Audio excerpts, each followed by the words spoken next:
hay un arrepentimiento, hay un real sentido de que se causó un daño, viene a pedir perdón y a decir, nunca más vuelve a pasarme, ¿sí? Perdí el control. Pero la verdad es que esto es un proceso que además va en aumento, porque si yo aprendo que esto me funciona y la otra persona no tiene el poder para detenerme, lo más común que pasa es que a la siguiente ocasión esto va a venir con mayor fuerza, ¿sí? Fíjate que aquí me gustaría puntualizar en algo, Rosario, ahorita que estamos con respecto a esto que tú acabas de mencionar.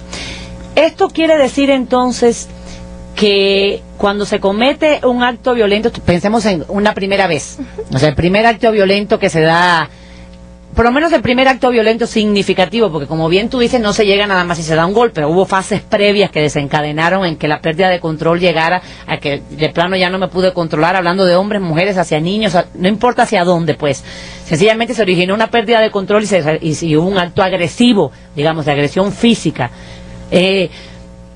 Esto podemos decir que como es un ciclo que constantemente tiende a repetirse, hay que cortarlo de tajo, o sea, no hay remedio para este trato de violencia. Sí hay remedio, sí hay remedio. Precisamente eso es lo que tratamos, ¿no? En el CEPAVI, digo, si pensáramos que no hay remedio, no existiríamos como institución, porque nosotros trabajamos no solamente a la atención cuando la persona ya ejerció la violencia, trabajamos desde antes en la prevención, pero además de esto, cuando la persona es reeducada, cuando la persona tiene la posibilidad de aprender que existen formas distintas de relacionarse y de obtener lo que necesita, entonces sí puede haber un cambio antes de que sea demasiado tarde, ¿no? Asumo que este proceso, digamos, de cura, por llamarlo de alguna manera, o sea, este proceso de cura donde se trata de evitar las conductas violentas, etcétera, tiene que ser un proceso que incluya a todos los miembros de la familia, porque quiero pensar, por ejemplo, que sí, que el violento puede dejar de ser violento, digamos, bajo un proceso de análisis psicológico y de un montón de terapias, incluso a lo mejor logramos que la conducta violenta, deje de manifestarse.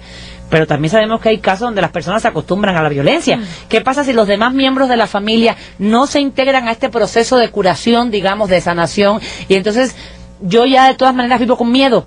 Entonces, si vivo con miedo, lo más probable es que, o sea, si le busco, la encuentro. ¿Estamos de acuerdo de alguna manera? Entonces también cómo sanar, o no solamente vivir con miedo, digamos, también el pensar en los niños, que su autoestima se lastima, se convierten en niños muy inseguros, porque temen que ante cualquier cosa que puedan hacer, o sea, corresponda a una conducta agresiva. Entonces, o sea, en eso estamos claros, o sea, y creo que es importante que nuestro público así lo entienda. Cuanto antes tomemos medidas respecto a tratar de que estas conductas se eliminen, es mejor. O sea, nos acaban de decir aquí las personas especialistas que constantemente reciben casos y, digamos, ese es su día a día, entonces nadie más que todos ustedes tienen toda la información necesaria respecto. Son casos que tienen cura, se pueden salvar familias, digamos, con una atención preventiva a tiempo, se pueden salvar familias. Entonces nuestro consejo, digamos, va encaminado a que no se cierre en sí misma, o en sí mismo, digamos, o los niños, o sea, si está viendo que su familia, hay algún miembro, o la familia en general, está siendo víctima de violencia intrafamiliar por cualquiera de los miembros, creo que cuanto antes se decida buscar un especialista y empezar a canalizar la situación, cuanto antes podrá salvar a su familia, y creo que todos van a tener una convivencia más saludable. Quiero aprovechar nada más, la señora Carmen Arámbula nos pregunta hacia dónde dirigirse en el caso de Tlajomulco.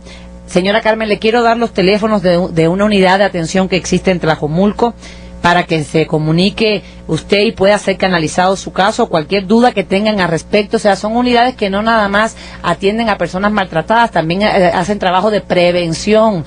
Entonces, el teléfono es 3692-4072. Repito, para aquellas personas que viven en Tlajomulco y están interesados, 3692-4072. Tenemos aquí algunas llamadas del público que me gustaría compartirlas con ustedes. Por ejemplo, me dice Susana Padilla, ¿qué pasa en el noviazgo?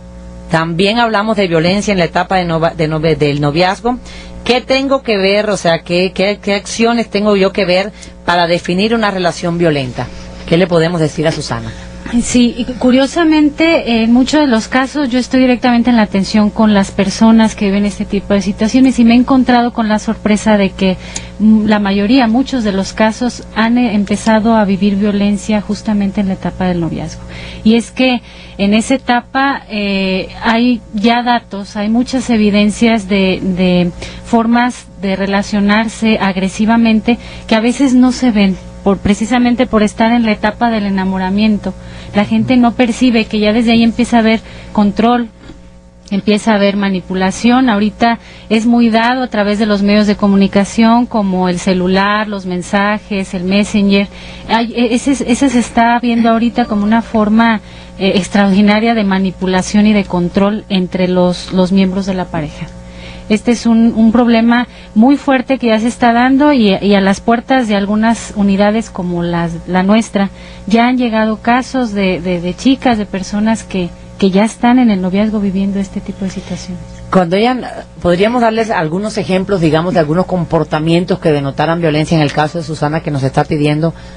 Sí, por ejemplo, tenemos en la relación de los jóvenes el tiempo. Por ejemplo, el tiempo que le dedican a la pareja, y es el que estar constantemente utilizando el celular, lo que decían los mensajes, ¿no?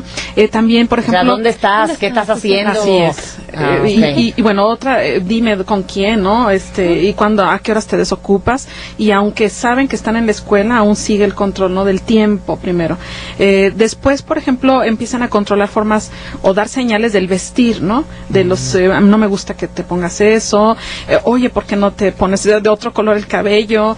O no te pongas el rojo en la boca, qué sé yo, ¿no? Señales que nos hablan de que el cuerpo también empieza a ser controlado. En este caso de las jovencitas.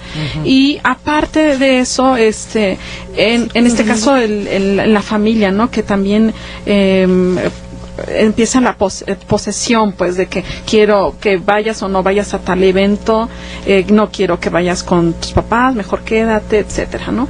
Y esto lo viven desde las chicas de la secundaria ya, que se quedan en casa porque el novio les dijo que no tienen que salir. Entonces, abusadas, jovencitas. Digo, si no quieren vivir en el futuro casos extremos de violencia intrafamiliar o no quieren, sencillamente estamos luchando porque cada persona tenga su lugar y sea respetado este espacio y de este lugar que ocupamos en el mundo. Pónganse abusadas con sus novios. Está bien un poquito de celitos, porque eso incluso hasta nos gusta. O sea, el sentir un poquito que nos celas y hasta podemos sentir, ay, sí, es que soy importante para mí. Pero, mucho cuidado de que nuestra pareja no rebase ese límite, ¿sí? Me tengo que ir nuevamente a un corte comercial. Regresando, vamos a seguir dándole trámite, tenemos muchísimas llamadas. Vamos a tratar de contestarlas todas en el transcurso del programa. 3880-2181, 3813-1355. Regresamos.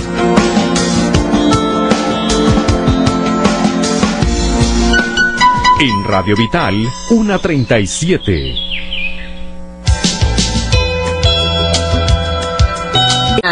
Apasionante y sobre todo es un tema que genera muchos dolores en las familias. La señora Concepción Vargas, por ejemplo, nos felicita por el tema.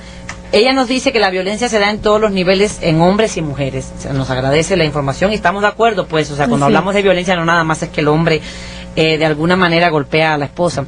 Tengo una llamada aquí que se me hace interesante y le quisiera comentarla con ustedes. Nos dice la señora Miriam: ¿qué pasa cuando existe violencia y agresión del maestro a los alumnos? Y sin embargo la directora protege al maestro. ¿Qué se puede hacer? Bien, decíamos que efectivamente la violencia entre los alumnos y de profesores hacia los alumnos es muy común, y más actualmente porque en los medios están hablando mucho del término bullying, que es un término que a veces los papás dicen, ¿qué es eso? Sí, recuerden que ya tuvimos aquí un programa, hablamos de bullying precisamente. Es la violencia entre los iguales, escolar, vayamos, ¿no?